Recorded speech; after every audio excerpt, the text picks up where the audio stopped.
we are missing a guest right now. I am going to send a quick email and see what's going on here. Let's see if I can find this. Hope everybody's having a great week. I can always talk a little bit about what's been going on recently. We are live now. Are you getting on? I will include. Oh, there's our guest. Okay, we're there. Here we go. We're live. Hey. Hello. How are things? Hi. It's good. It's freezing here in NC. How is it in wherever you are? I'm in Colorado. Oh, you It are? was Okay. very cold last night. I walked from Comedy Works to my car, and it was freezing. Very cold. Yep. So, yeah, North Carolina as well. Pretty chilly. It is in the 40s. And we talked to our oldest daughter today who lives in Los Angeles. And she said she got really cold today working outside because it was in the 60s. And we said, you hush, girl. You don't even talk about being cold. It's not the same.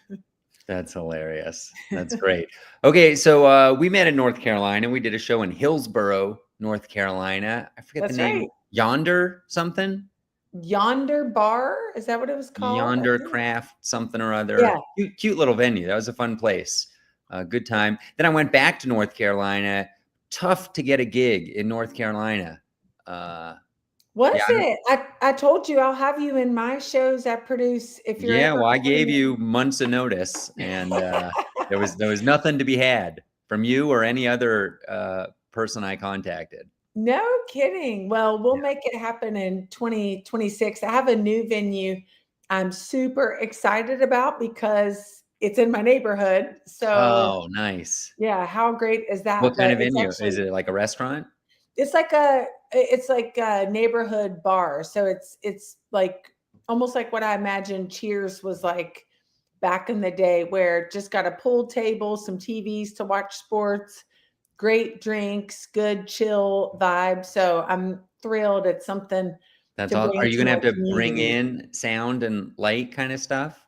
No, they already had, they had, this is for me, game changing because I do a few local shows where I lug my heavy equipment. I beg my husband to help. He's like, you got to learn this stuff on your own. And I've tried to learn, but it's hard. So this place, it turns out for the microphone, they said, do you just want to plug it into here? And they pointed to a little jack on the wall. Yeah. I plugged in the mic. It came out through all the speakers in the venue, and I didn't have to do all the other horrible stuff that I despise. So that was a major win, another plus in this venue's favor. Yeah. That's wonderful. What kind of portable amplification thing, PA system do you have? Like, how big is it? There are small systems. They're expensive, but I know. So all this is still such a new world for me because I only had my 3-year comedyversary this past summer. So I'm still amazing that you're running shows. Well, good for you making stage time. Yeah. Really, really exciting. I've only been producing my own shows for probably the last year. So I think it was a Christmas gift last year, maybe my birthday, I asked for sound equipment.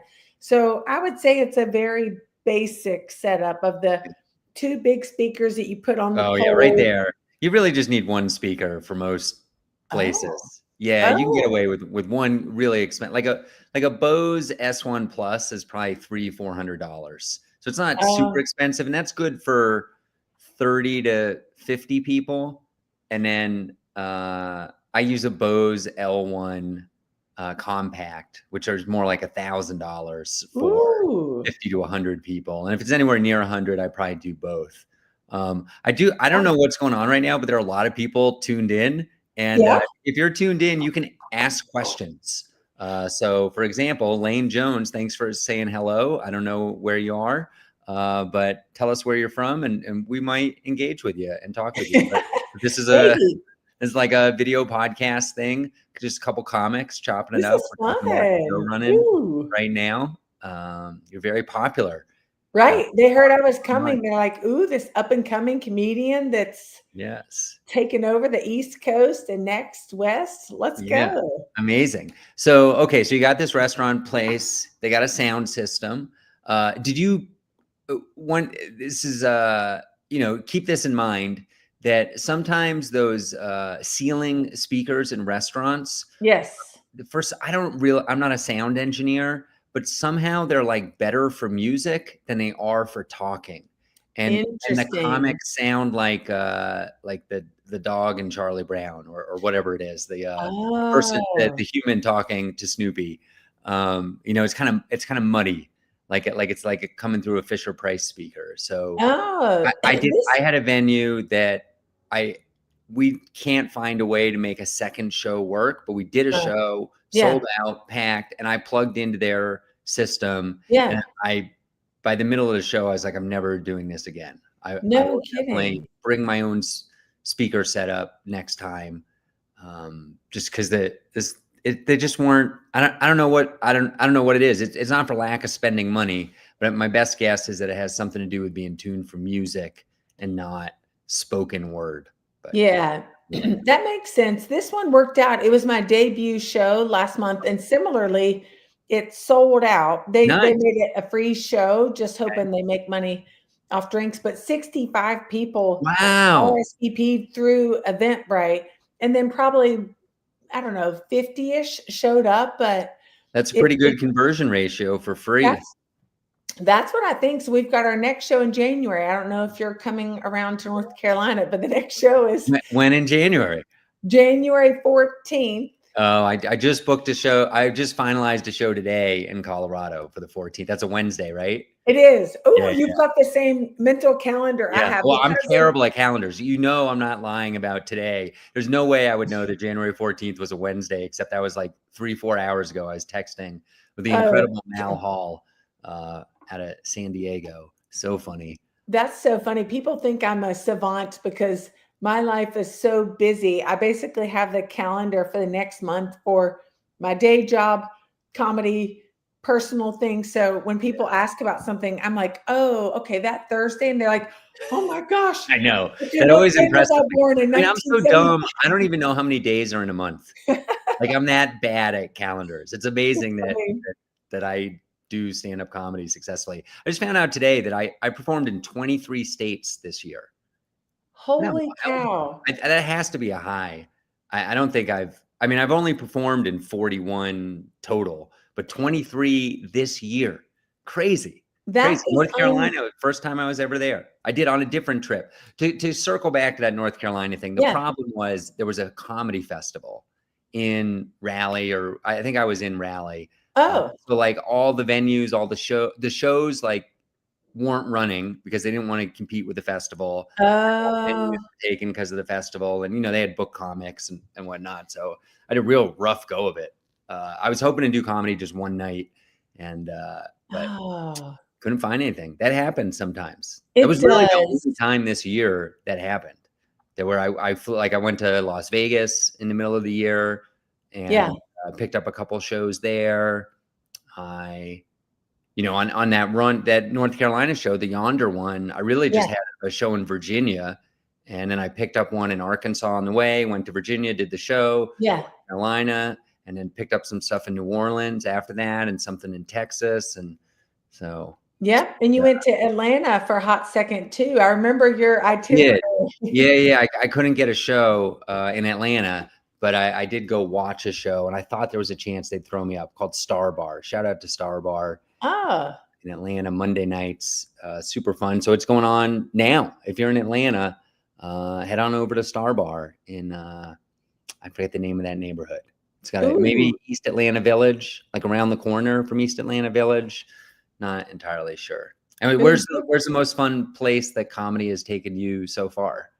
Well, speaking of Atlanta, I have diabolical goals of hitting up the LA scene and the Atlanta scene selfishly because one daughter is in LA and the other one is in Athens, Georgia, attending UGA. And Perfect. they both happen to have great comedy scenes. So I would love to get sort of known there like I Mhm. am here, and Los Angeles, I don't think it's that different from Cary, North Carolina, right? It's like almost I mean, my personal apples to opinion, apples. I would focus on Atlanta more than LA.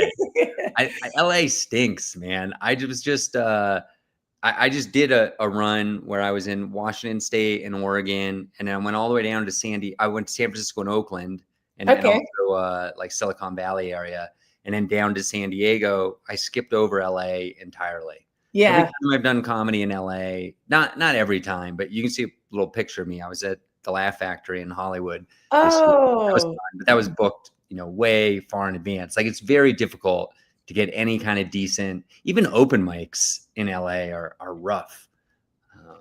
yeah. The only You got to pay success, for them sometimes. right. I've Yeah, heard all that. The only success I've had performing in the LA area is connections, which, as you probably know very well, is what it's all about. Where I knew somebody who actually did a interview me for a podcast. So I remembered him, super nice guy, in clean comedy like me. So I hit him up, and then because of his connection, I performed in 2 shows.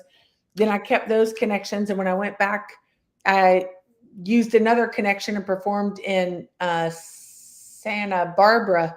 So oh, beautiful, yeah, nice. oh my More. gosh, it was such a beautiful, beautiful town. But I think half of comedy, at least from my experience, is who you know Yeah. and just making the right connection at the right time and all the stars aligning. Yeah. It's Yeah, but LA is particularly difficult just because there are so many comedians there. It's the right. same as New York City. New York City is also very tough. Like, I can get on shows in New York City, but they're not good shows. Yeah. They're not fun. And anything that's any good, I mean, you can get somebody from the Tonight Show. So yes, I'd eventually like to be booked out that way, but I'm gonna have to I'm gonna have to get on TV first That's right. Yeah. Well, I before I can have get those. similar goals to you. I would love to eventually perform in all the states, but right now I just want to even add to the states because I think I'm like at 4. I'm at 4: Virginia, North Carolina, New York, and California. What'd you do in New York?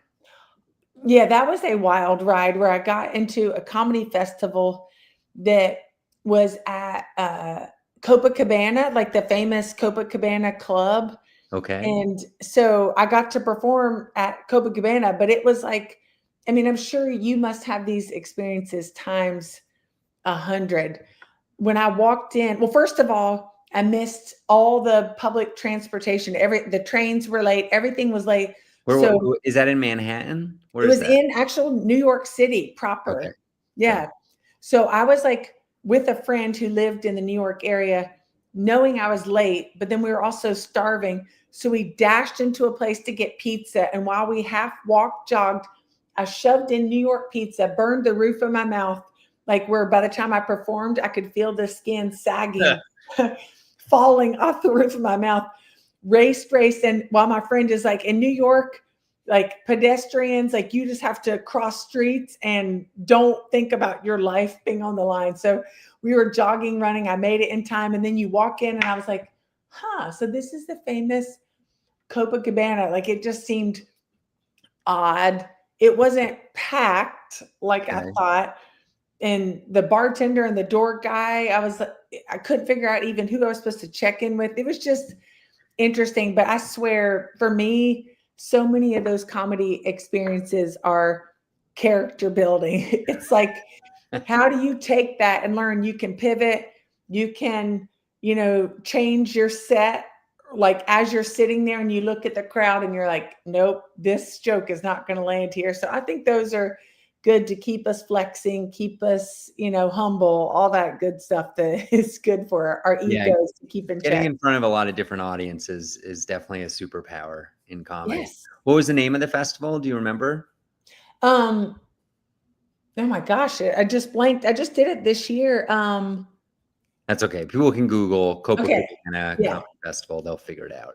Yeah, Uh, the guy that ran it is a great guy. He was super sweet, very supportive, very helpful. Because sometimes, again, in the world of comedy, it's a little bit like crickets chirping when you're just trying to ask questions or what about this? And I am unfortunately a rare unicorn where I'm a strong type A in a world where creatives and people that don't really like have to have schedules and logistics. Like I love schedules, answers, the plan. And I realize that's rare in comedy. A lot of people are just like, just show up.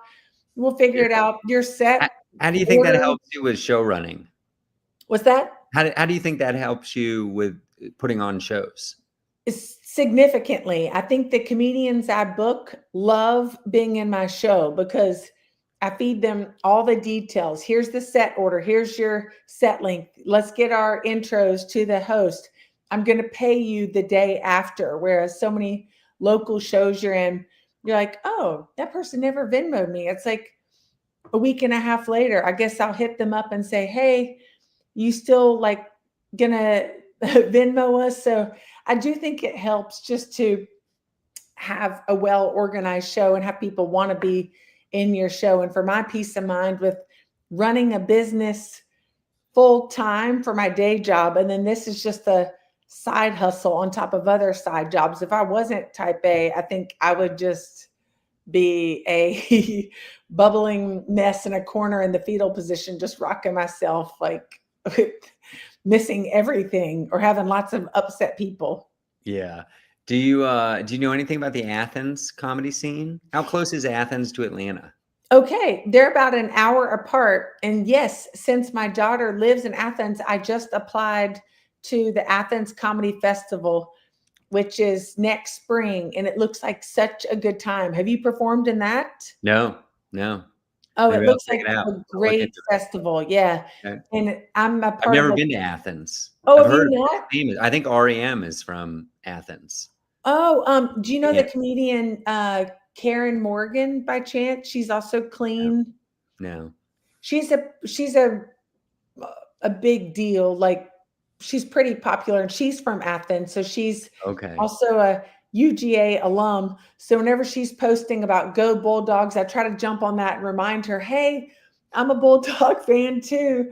Would love to open for you. So maybe it'll happen someday. But yeah, the Athens comedy scene seems great. I would highly recommend you check that out. Okay, cool. Neat. And so have you been to Atlanta at all yet, or hoping to dip your toes in it in the future? Yes, I performed there. So my part of my Cinderella crazy fairy tale comedy story is being booked for a paid show after only 3 open mics.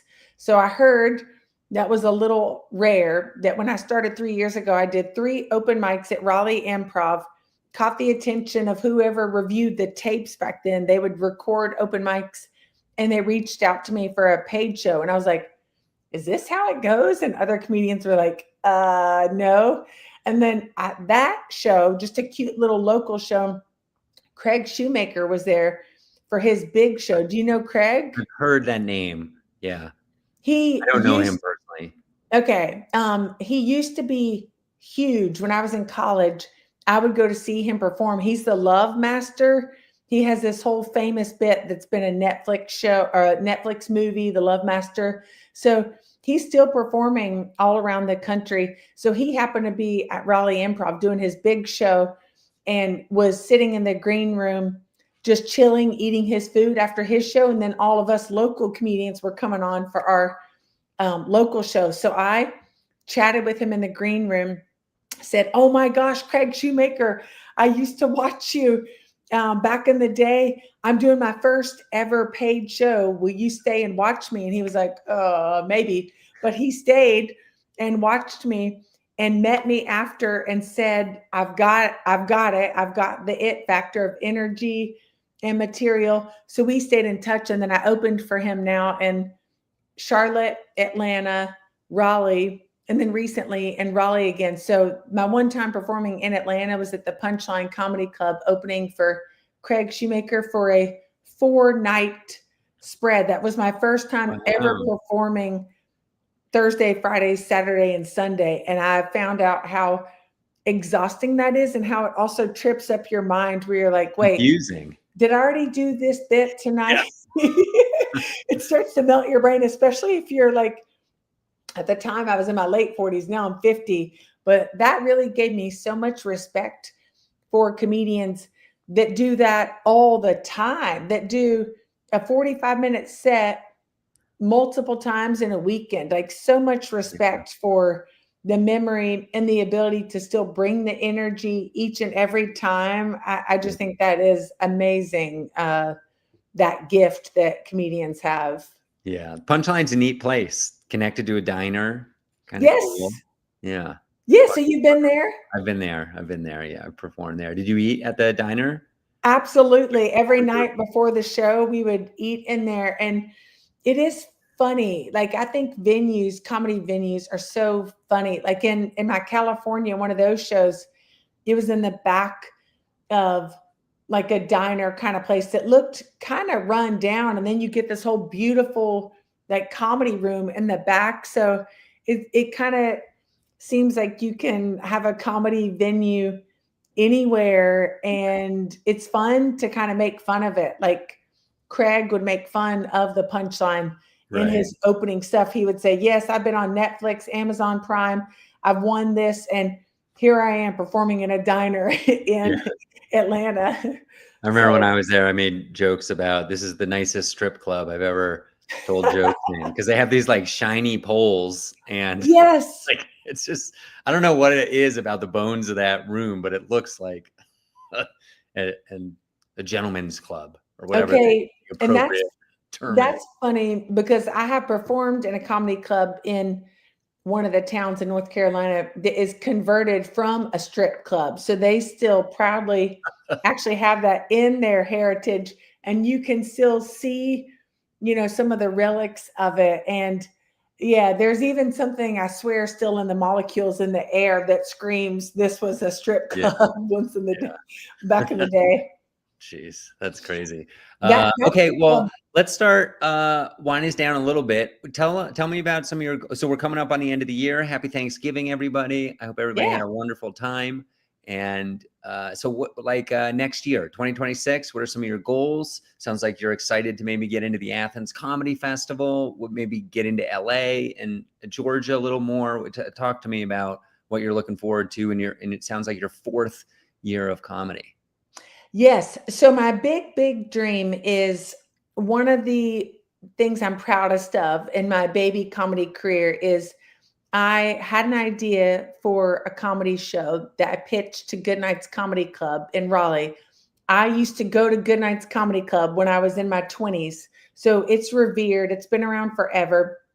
It attracts nationally touring comedians. It's great. So I happened to just get on their radar from doing some local open mics there, and they have the North Carolina's funniest competition there, that I made it to the semifinals. So I started to get some attention, and I had them talking to me about doing a show. And they basically said, we'll give you a shot with this show, pitch your ideas. So I had 2 ideas: one, a women only show, and then something else with like mental health, since that's my day job. So they said, let's try the women only show. So last year in August 2024, they have a smaller room and then a big room, their main room. So we had a all ladies show, my invention, Ladies Laugh Lounge, where I wanted to elevate the scene for women, show that we could pack a comedy club just like a show with guys. That show sold out in like a week and a half. All 75 seats sold. Incredible. Great show. So then they booked me for the main room, which holds like, I don't know, 350 people, for last October. Ladies Laugh Lounge, again, this time was in October, spooky themed show. That show packed the club, did extremely well. And now I've headlined there 5 times in a year, 5 times headlined my baby Ladies Laugh Lounge. Every time I have different women in the lineup, but it's sort of like, I like to do a comedy show with theater, I say. So just people standing with the mic gets a little boring. So I have costume changes and music and props, and I'm throwing Slim Jim meat sticks from the stage. It's like just an overall experience that's gone extremely well. So I know I'm doing another show there in the spring, but I want to take Ladies Laugh Lounge on the road. I want to have a Ladies Laugh Lounge hit up Nashville and Vale. Is that where you live? I live in Denver, but I run Denver. shows up in Vail. Yeah, yeah. You know, this little spot in whatever, Sure. Minnesota, because I think that And idea. then you would book locally, Yes, or yeah. exactly. Fun. That's the idea. So I would be the one traveling, but Yeah, I would ask, okay, Atlanta ladies, where are my female comedians that want to be a part of this? And yeah. then we would have Ladies Laugh Lounge Atlanta. So that's my big idea, that I just need a little time. Preferably, I could get an agent or somebody that could help me, but that's my dream for 2026. I would love to take that energy and women's I would say empowerment that, on the road. with your personality and your success so far, I don't think you need an agent. You got No? that all figured out. You wrangled this venue already. I mean, what is there to put that on? You got to find the venue, you got to find the comics, Yeah, maybe bring some equipment. The comics is gonna be the easiest part, that's unless you're true. talking like rural, like a very small town. And that's kind of an interesting thing, because getting a venue is much easier in a small town, but there are way less comics. So you gotta get Oh, people who can drive like an hour or two to meet you. In a bigger city, it's harder to get a venue and it's harder to sell tickets because there's a lot of other things to do. right. But I think you'll figure it out. Did we talk about Moms Unhinged at all when I was in North Carolina? Oh, I don't know if we talked about it, but I am desperate for them to reach out to me. I've hit them up and they Okay. say, we're full, we're Well, booked. there's a great Always Bookin Comedy episode with Andrea Vall, VAHL. We talk all about mom. That's almost the whole episode is talking about Moms Unhinged. She's the founder. Oh my She's gosh. out here. She lives in Boulder, I Oh, believe. And she does. yeah, yeah, Oh, that's so cool. I know I would be perfect for that brand because right. that's exactly what I am. Where, I mean, I'm clean, Yeah, but then I think I'm PG-13. You saw my set where I still yeah. talk about So funny, everybody. middle-aged sex, being naked. So I feel like I would be a perfect fit for them. I'll have to look her up and see if. Yeah. Check out the episode. I think you'll get something out of it. It'll help you figure out how to run those theme shows. The other one you could check out is I'm gonna space on his name. Shoot.